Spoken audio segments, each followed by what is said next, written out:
तो राम राम सभी को, जय हिंद जय भारत। तो सर ने पॉलिटी में पढ़ाया था आज राजभाषा। पीडीएफ के लिए ज्ञान एक्सप्रेस 24 टेलीग्राम चैनल को ज्वाइन कर लेना। तो चलिए शुरू करते हैं।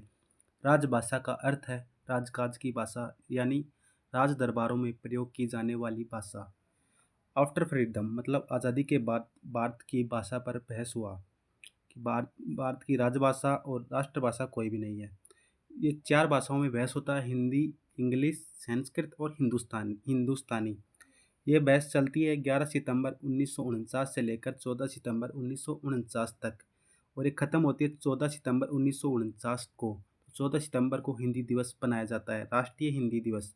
और विश्व हिंदी दिवस मनाया जाता है 10 जनवरी को, और 10 जनवरी को विश्व हास्य दिवस भी मनाया जाता है। जिस दिन 14 सितंबर 1949 को बहस समाप्त हुई थी, उस दिन हिंदी को राजभाषा के रूप में मान्यता दी थी।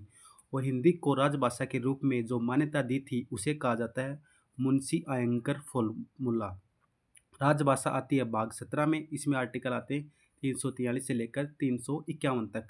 राजभाषा को चार भागों में बांटते हैं। पहली है संघ की राजभाषा, जो आर्टिकल 343 से 344, और प्रादेशिक भाषाएं आर्टिकल 345 से लेकर 347 तक। सुप्रीम कोर्ट और हाई कोर्ट की भाषा आती है आर्टिकल 348 और 349। विशेष निदेश की भाषा आती है वो आर्टिकल 350 से लेकर 351 तक। संघ की राजभाषा आर्टिकल 343, 344। 343 आर्टिकल में दिया गया है कि संघ की राजभाषा का प्रावधान। संघ की राजभाषा का प्रावधान आर्टिकल 343 में है। आर्टिकल 343 एक के अनुसार संघ की राजभाषा हिंदी होगी। आर्टिकल 343 एक के तहत संघ की राजभाषा हिंदी होगी, और संघ की जो राजभाषा हिंदी है उसकी लिपि होगी देवनागरी। नोट: 26 जनवरी 1950 को संविधान लागू हुआ था, सभी को पता है। 26 जनवरी 1950 को हिंदी को राजभाषा के रूप में मान्यता तो मिली, लेकिन लागू नहीं किया गया। आर्टिकल 343(2) संविधान लागू होने के 15 वर्षों तक।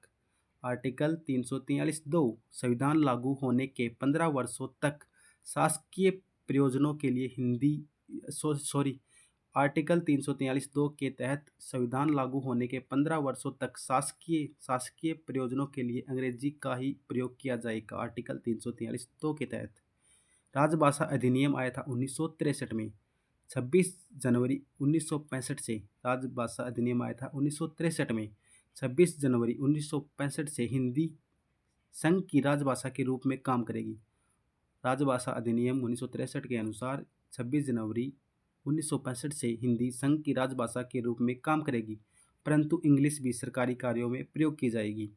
नोट: राजभाषा संशोधन अधिनियम आया था 1967 में, और राजभाषा अधिनियम आया था 1963 में। राजभाषा संशोधन अधिनियम 1967 के अनुसार अंग्रेजी को हटाने के लिए गैर हिंदी राज्यों के विधानमंडलों द्वारा अंग्रेजी को हटाने के लिए गैर हिंदी राज्यों के विधानमंडलों द्वारा प्रस्ताव पास करना होगा। आर्टिकल 344 में राजभाषा आयोग है, और राजभाषा आयोग फर्स्ट आया था 1955 में। आर्टिकल 343 में लिखा गया है कि संविधान लागू होने के 5 साल बाद फिर राजभाषा आयोग बनेगा, और इसके जो अध्यक्ष थे वो बीजी खेर थे, बाल गंगाधर खेर थे, और सदस्यों की संख्या उस समय थी 14 और वर्तमान है 22। अगर आपको वीडियो पसंद है तो वीडियो को लाइक करना, चैनल को सब्सक्राइब करना। चलिए मिलते हैं नेक्स्ट वीडियो में, तब तक के लिए जय हिंद।